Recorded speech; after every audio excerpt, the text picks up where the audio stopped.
We all know कि last 17 months में Indian market ने क्लोज टू जीरो रिटर्न्स दिए हैं। बट इसी बीच मार्केट में सेक्टर रोटेशन के फिनोमिना के चलते sectors like Nifty PSU bank, Nifty metal, Nifty financial services और निफ्टी ऑटो जैसे इंडाइसेस ने 20 to 45% के रिटर्न्स दिए हैं। अब सेक्टर रोटेशन का ये जो प्ले है ये मार्केट में कुछ नया नहीं है, बल्कि पास्ट में भी आप देखो तो हर एक बुल और बेयर रन के केस में भी आपको कुछ ऐसे सेक्टर्स देखने को मिलेंगे जो कि उस ड्यूरेशन में आउट परफॉर्म करेंगे और उसी ड्यूरेशन में कुछ ऐसे सेक्टर्स होंगे जो कि पूरे ही मार्केट को बड़े लेवल पे अंडर परफॉर्म करेंगे। और इस ड्यूरेशन में जो इन्वेस्टर इस सेक्टर रोटेशन को समझ के अपने पोर्टफोलियो को उसी अकॉर्डिंग पोजीशन करता है वो मार्केट में काफी बड़े लेवल पे एक अल्फा जनरेट कर सकता है। अब इसी सेक्टर रोटेशन के कॉन्सेप्ट के ऊपर जियो ब्लैकरॉक मार्केट में अपना one of a kind fund लेके आ रहे हैं जिसका नाम है जियो ब्लैकरॉक सेक्टर रोटेशन फंड, जिसमें उनका फोकस है कि वो अलादीन की AI capabilities plus human expertise को कंबाइन करके एक ऐसा म्यूचुअल फंड बनाए जो कि सेक्टर रोटेशन को प्ले करे और पोर्टफोलियोज को इस तरीके से डिजाइन करे कि मार्केट में सेक्टर रोटेशन के बेनिफिट के चलते वो अपने इन्वेस्टर्स को मार्केट में लॉन्ग टर्म में एक अल्फा जनरेट कर पाए। तो आज के हमारे वीडियो में हम यही समझने की कोशिश करेंगे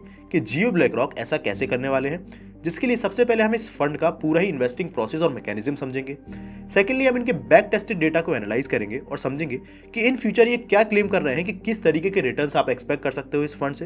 एंड थर्डली मैं आपको इस फंड से रिलेटेड अदर सारी डिटेल्स शेयर करूंगा। सो वीडियो काफी ज्यादा इन्फॉर्मेटिव होने वाला है तो उसको एंड तक देखिएगा। एंड अ क्विक डिस्क्लेमर, इस वीडियो का पर्पस है कि मैं आपको इस फंड के रिगार्डिंग एक कंप्लीट इन्फॉर्मेशन दे पाऊं जिससे ये चीज आपको फर्दर आपकी खुद की एनालिसिस करने में हेल्प करे। और इस वीडियो का पर्पस आपको ये बताना नहीं है कि क्या आपको इस फंड में इन्वेस्ट करना चाहिए या नहीं, बिकॉज वो आपका खुद का डिसीजन होना चाहिए। So with this let's start our video. तो सबसे पहले हम इस फंड के मैकेनिज्म को ही समझते हैं। तो ये फंड भी जियो ब्लैकरॉक के फ्लेक्सी कैप की तरह ही सिस्टमैटिक एक्टिव इक्विटी की अप्रोच को फॉलो करेगा, जिसमें ये ह्यूमन एक्सपर्टीज और मशीन का जो कैपेबिलिटी है उनको कंबाइन करके इन्वेस्टिंग डिसीजंस लेंगे। जिसमें ह्यूमन का काम रहेगा कि वो फंडामेंटल रिसर्च करे, थीम डिफाइन करे, फंड मैनेजर्स की रिसर्च करे और रिस्क मैनेजमेंट करे। और मशीन लर्निंग यानी एआई का काम रहेगा कि वो ऑल्टरनेट करे डेटा को, जियो लोकेशंस देखे, online search activities, macro trends और ब्रोकर रिपोर्ट्स को कंज्यूम करे, जिसको एनालाइज करके वो ये समझ पाए कि आने वाले टाइम में मार्केट्स में किस तरीके के ट्रेंड्स इमर्ज हो रहे हैं। अब अगर हम इस पूरे ही फंड के इन्वेस्टिंग प्रोसेस की बात करें तो सबसे पहले ये फंड निफ्टी 500 को एज अ बेंचमार्क कंसीडर करके चलेगा, यानी निफ्टी 500 इंडेक्स में जो डिफरेंट सेक्टर्स का वेटेज है उसको एज इट इज रखा जाएगा। फिर फर्दर ये देखा जाएगा कि उन डिफरेंट सेक्टर्स की ये जो कंपनीज हैं उनमें किस तरीके का मोमेंटम हमें देखने को मिल रहा है, अर्निंग्स ग्रोथ देखने को मिल रही है, और अदर सारे पैरामीटर्स को एनालाइज करके उन सेक्टर्स की कंपनीज को स्कोर्स प्रोवाइड किए जाएंगे थ्रू ब्लैक रॉक। फर्दर उन स्कोर्स के बाद उन जो कंपनीज फिल्टर आउट होकर आएंगी टॉप स्कोर्स वाली, उनको वैल्यूएशन के पैरामीटर्स पे, ग्रोथ एंड क्वालिटी के पैरामीटर्स पे, मैक्रो ट्रेंड्स पे, एनालिटिकल सेंटीमेंट्स पे और मोमेंटम के बेसिस पे फर्दर एक अल्फा स्कोर दिया जाएगा। उस अल्फा स्कोर के बेसिस पे जो कंपनी टॉप करेंगी वो फर्दर लिस्ट को अलादीन के ऑप्टिमाइजेशन इंजन में फॉरवर्ड किया जाएगा। उसमें फिर फंड मैनेजर का इनपुट लिया जाएगा जो कि हमारे फंड मैनेजर ब्लैक रॉक के साथ वर्क कर रहे हैं, प्लस रिस्क मॉडलिंग की जाएगी उन सारे सेक्टर्स और स्टॉक्स की, प्लस ट्रांजैक्शन कॉस्ट को भी एनालाइज किया जाएगा कि कहीं ज़्यादा सेलिंग या बाइंग ना की जाए जिस वजह से ट्रांजैक्शन कॉस्ट ज़्यादा ना बढ़े।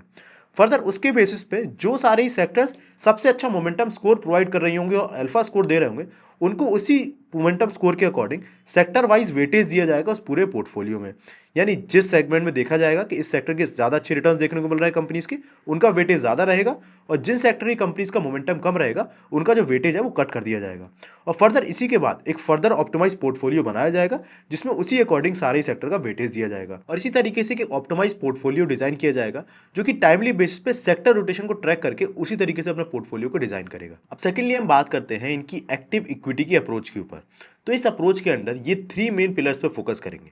सबसे पहला रहेगा डेटा ड्रिवन इनसाइट्स पे, जहां पर फंड का कहना है कि ये अलादीन की एआई कैपेबिलिटीज की मदद से मार्केट में रियल टाइम पे जो सेक्टर्स का डेटा है, जैसे कि ऑनलाइन मार्केट में ट्रेंड किस तरीके से देखने को मिल रहे हैं, सर्चेस किस तरीके से हैं, और इकोनॉमी में किस तरीके से सेगमेंट्स में ज़्यादा हमें ग्रोथ देखने को मिल रही है, उस डेटा को एनालाइज करेंगे और उस अकॉर्डिंग अपने सेक्टर्स का जो स्कोर है वो ये प्रोवाइड करेंगे। सेकेंडली इनका कहना है कि ये अलादीन की कैपेबिलिटीज की मदद से कॉस्ट डिसिप्लिन लाने पर फोकस करेंगे, और जिससे ये लॉन्ग टर्म में टोटल एड्रेसेबल रिटर्न जो इनके फंड्स के हैं वो ये ज़्यादा कर पाएंगे। अब ये कैसे करने वाले हैं इसका एक एग्जाम्पल आपको देता हूँ। तो देखिए, अगर आप सेक्टर रोटेशन के इस पूरे ही थीम पे देखो तो एक इकलौता ये एक फंड है जो कि इस थीम पे वर्क करता है, जिसका नाम है Shriram multi sector rotation fund, और इसका अगर आप एक्सपेंस रेशियो देखोगे तो वो अराउंड 0.78% का है। अब जियो ब्लैकरॉक का कहना है कि वो अपने कॉस्ट डिसिप्लिन के चलते जियो ब्लैकरॉक के सेक्टर रोटेशन फंड का जो एक्सपेंस रेशियो रखने वाले हैं वो 0.50% का रखने वाले हैं। अब अगर आप कंसीडर करो कि अगर आप 1 करोड़ रुपीज इन्वेस्ट करते हो for the long term, that is 20 years, और ऐसे में अगर आप 0.50 की जगह 0.75% का एक्सपेंस रेशियो पे करते हो अदर फंड में, तो उसमें आपको 20 ईयर्स की ड्यूरेशन में 35,910 रुपीज एक्स्ट्रा पे करने पड़ेंगे एज एन एक्सपेंस रेशियो, जो कि काफी बड़ा अमाउंट हो जाता है। और थर्डली फंड का कहना है कि ये प्रोएक्टिव रिस्क कंट्रोल करने पे फोकस करेंगे, जिसमें लिक्विडिटी रिस्क, मैनेजमेंट रिस्क और जो अदर सारे रिस्क फैक्टर्स होते हैं उन पे फोकस करेंगे। अब इसके बाद हम आते हैं अपने वीडियो के सेकंड पार्ट पे, जहां पर हम फंड के प्रोवाइड किए हुए बैक टेस्टेड डेटा को एनालाइज करेंगे और ये समझने की कोशिश करेंगे कि पास्ट में अगर ये फंड वर्क कर रहा होता तो जिस तरीके का इनका इन्वेस्टमेंट मैकेनिज्म है उसमें किस तरीके की परफॉर्मेंस देते। अब यहां मैं आपको बता दूं कि जब भी कोई ऑर्गेनाइजेशन एक बैक टेस्ट डेटा प्रोवाइड करती है तो उस डेटा का मतलब ये नहीं होता कि एग्जैक्टली इसी तरीके की परफॉर्मेंस उसके पास में आपको देखने को मिलती है। ये केवल एक तरीके का अजम्पशन रहता कि जिस तरह का फंड का पूरा ही मैकेनिज्म और प्रोसेस है उसके अकॉर्डिंग फंड की जो आपको रिटर्न्स है वह अराउंड आपको किस तरीके के देखने को मिलते हैं। तो इस पूरे ही बैक टेस्टेड डेटा को आपको एक पिंच ऑफ सॉल्ट की तरह लेना है। So talking about the back tested data, तो सबसे पहले इस फंड ने बेंचमार्क इंडाइसेस जैसे कि NSE 500 और BSE 500 के अगेंस्ट इस फंड के बैक टेस्टेड रिटर्न्स को बताया है। तो यहाँ पर उन्होंने बोला है कि अगर आप अगस्त 2017 में 1,000 रुपीज़ इन्वेस्ट करते ब्लैक रॉक के इस नए फंड में यानी सेक्टर रोटेशन फंड में, और वहीं पर BSE 500 और NSE 500 में भी इन्वेस्ट करते, तो यहाँ पर इसी ड्यूरेशन में आज तक दिसंबर 2025 तक BSE और NSE 500 के में जो आपके रिटर्न्स बनते वो 1,000 जो रुपीज़ थे वो अराउंड 3,000 रुपीज़ हो जाते। वहीं पर इस फंड में यही आपका जो पैसा है ये 3,854 रुपीज़ के अराउंड हो जाता। अदर देन दिस अगर आप 3 ईयर्स के रोलिंग रिटर्न्स की बात करोगे तो यहाँ पर उन्होंने एवरेज, मीन और मैक्स केस लिया है। सबसे पहले अगर हम एवरेज केस की बात करें तो एवरेज केस में back tested data sector rotation fund का बता रहा है 20% रिटर्न्स का 3 ईयर्स में। वहीं पर BSE और NSE 500 में आपको यही रिटर्न्स 16.78% और 16.65% के रिटर्न्स देखने को मिलते हैं। वहीं मैक्सिमम केस में यहाँ पर ये बैक टेस्टेड रिटर्न 32% तक जाते हैं सेक्टर रोटेशन फंड के, और BSE और NSE 500 के 29% और 28% तक गए थे। और मिनिमम केस में यहाँ पर 6% रिटर्न्स और उधर 2 और 1.8% रिटर्न्स आपको देखने को मिलते हैं। अदर देन दिस फंड का ये भी कहना है कि इस फंड में आपको बेटर इन्फॉर्मेशन रेशियो देखने को मिलेगा। इन्फॉर्मेशन रेशियो का मतलब ये होता है कि मार्केट में आउट परफॉर्मेंस के साथ साथ जितना वो रिस्क जो फंड ले रहा है उस रिस्क के प्रोपोर्शन में आपको किस तरीके से रिटर्न्स देखने को मिल रहे हैं, और जिस फंड का जितना ज़्यादा इन्फॉर्मेशन रेशियो अच्छा होता है वो हमें उतने ही risk adjusted kind of returns हमें दे रहा है।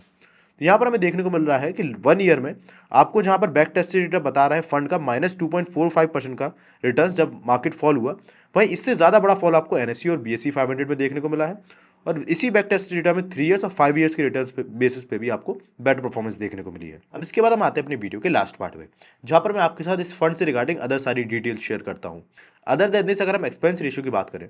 तो उसके बारे में हम ऑलरेडी डिस्कस कर चुके हैं कि इस फंड का एक्सपेंस रेशियो 0.50% का रहने वाला है और बेंचमार्क इंडेक्स का रहेगा निफ्टी 500 का, यानी ये फोकस करेंगे निफ्टी 500 इंडेक्स की परफॉर्मेंस को लॉन्ग टर्म में बीट करने का।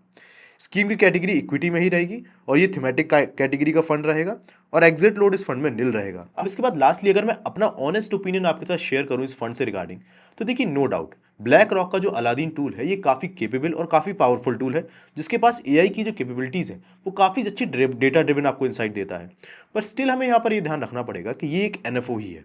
तो इधर मैं 2 चीज़ों पे खास फोकस करूंगा आने वाले कुछ मंथ्स पे। सबसे पहले मैं ये देखूंगा कि इस फंड में जो सेक्टर रोटेशन का पूरा ही गेम हो रहा है, इसमें जो स्टॉक्स की चर्निंग होगी यानी स्टॉक्स का चेंज होगा, ये मंथली बेसिस पे होता है या फिर क्वार्टरली बेसिस पे। बिकॉज अगर मंथली बेसिस पे वो चर्निंग होती है तो इससे स्टॉक्स में जो चर्निंग होगी उसके चलते जो मार्केट में इसके फंड के रिटर्न्स रहेंगे वो काफ़ी ज़्यादा फ्लक्चुएट करेंगे, तो उसको मैं ट्रैक करूँगा। और सेकेंडली जो इस फंड का कहना है कि यहाँ पर ये काफ़ी ज़्यादा आपको रिस्क एडवर्स रिटर्न्स प्रोवाइड करेंगे और रिस्क प्रोटेक्शन में फोकस करेंगे। तो यहाँ पर मैं ये भी देखूंगा कि मार्केट में जब अंडर परफॉर्मेंस पूरी मार्केट की चलती है तो उस ड्यूरेशन में आने वाले टाइम में किस तरीके के रिस्क एडजस्टेड रिटर्न्स ये आपको देते हैं, बिकॉज एक्चुअली में उससे इनका रिस्क कैपेबिलिटीज हमें पता चलेंगी। तो आने वाले कुछ टाइम में इन दोनों डेटा पॉइंट्स को एनालाइज करने के बाद ही मैं ये डिसाइड करूंगा कि मुझे इस फंड में इन्वेस्ट करना है या नहीं, और अगर मैं करूंगा भी तो उसी के बेस पर मैं ये भी डिसाइड करूंगा कि इस फंड को एज ऑफ मेन फंड मुझे अपने पोर्टफोलियो में रखना है या फिर केवल एक एडिशनल लेयर की तरह इसको रखना है। आपका क्या कहना है कमेंट बॉक्स में बताइए। एंड ऑल्सो अगर आपको वीडियो इन्फॉर्मेटिव लगा हो तो वीडियो को लाइक करके